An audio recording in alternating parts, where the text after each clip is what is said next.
Across vast areas of Southeast Asia, the true scale of a major flooding disaster is becoming clearer.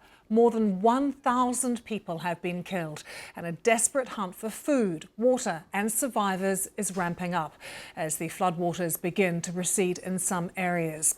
Indonesia, Sri Lanka, Malaysia and Thailand have seen their largest scale devastation after an exceptionally rare tropical storm named Cyclone Senya fueled torrential rains, catastrophic landslides and also flooding. Let's show you Indonesia. It's the provinces of Aceh, North Sumatra and West Sumatra which have been hardest hit. Thousands remain cut off. Aid workers are resorting to delivering help by foot. And desperation is growing, with reports of looting now too. One person telling the BBC that locals are fighting over instant noodles. The death toll across the region continues to climb as well. In Indonesia, the disaster agency saying more than 600 people have been killed, hundreds more are missing. And Sri Lanka's disaster management centres say 355 have been killed there. But listen to the missing number, 366 people there are still missing. And in Thailand, the death toll standing at 176 people. 2 people are known to have died in Malaysia as well. But remarkable stories of survival are emerging too. Rescue teams using boats were able to reach this person, this resident, trapped by floodwaters in a coconut tree in Indonesia. Others have recounted how they escaped as the waters were rising around their homes. Tiba-tiba ada orang lari dari kebun sana. Suddenly, someone ran from the garden. "Come on, run, run, run. The big water's coming," he said. So I immediately ran to save my child. Get out of this house, save my child. The water from this house is already up to their knees. There is a large amount of desperation on so many levels across the region. Let's take you to Jakarta in Indonesia and talk to Astrodestra Ajangrasti, and from Colombo in Sri Lanka, AFP Bureau Chief Amal Jayasinghe. Amal, can I start with you? What's the picture across Sri Lanka at the moment? Well, the rains have subsided, but the security forces have started a recovery process. So actually the rescue is now more or less over.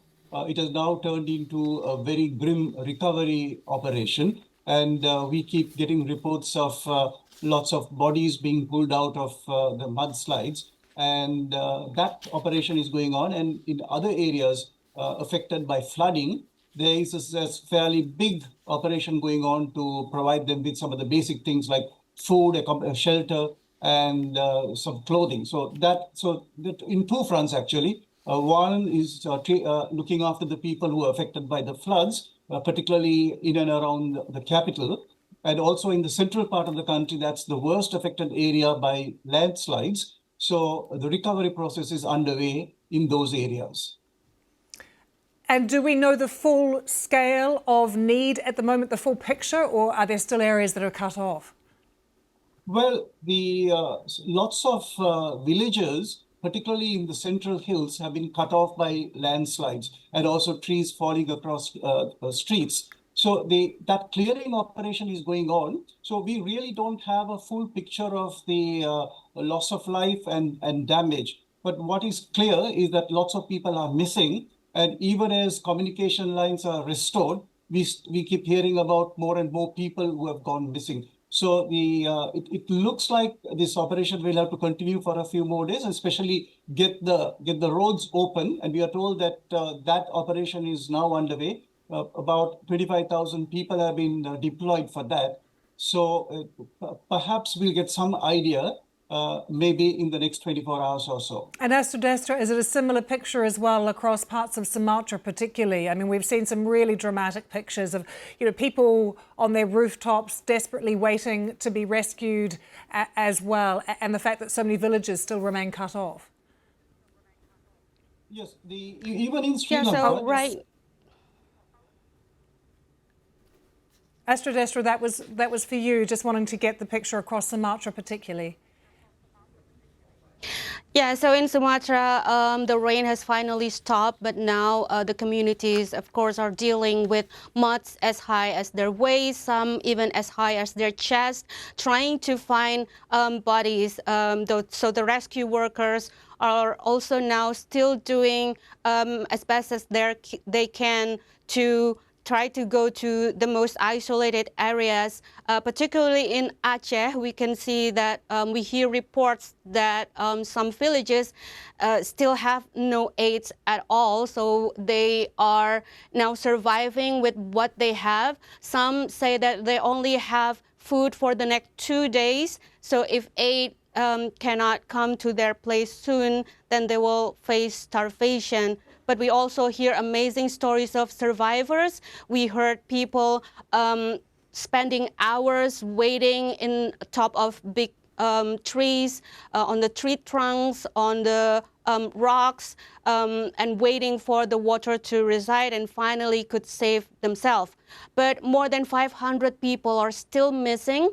They are thought to be buried under the landslide. So we're looking at probably death casualties will be still arise in the next couple of days. That is a huge number of people still unaccounted for, 500.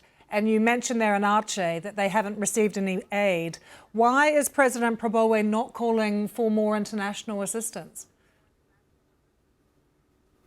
That is also the question that a lot of people has been asking. Today, President Prabowo have arrived to 3 different locations of the worst hit areas. He went to the North Sumatra, West Sumatra, and Aceh, and also acknowledging that aid have not go through to the places that are still isolated. He said that they are, the country is doing the best that they can to give aid for those in need.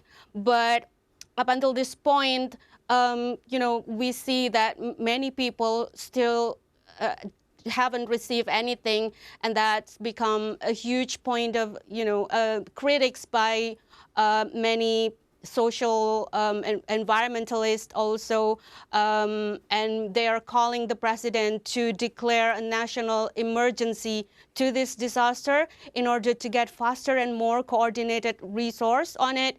Right now, all of the relief efforts are left to each of the regional government, and Aceh district governments, for example, have said to media that they have given up. It feels like this is the second tsunami.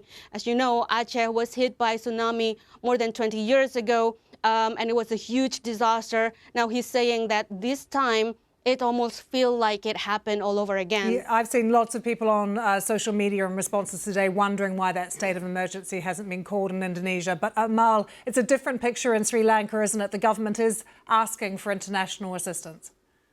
Yes, the president has declared a state of emergency, and he has also appealed not only to the international community, but also Sri Lankans who are living abroad.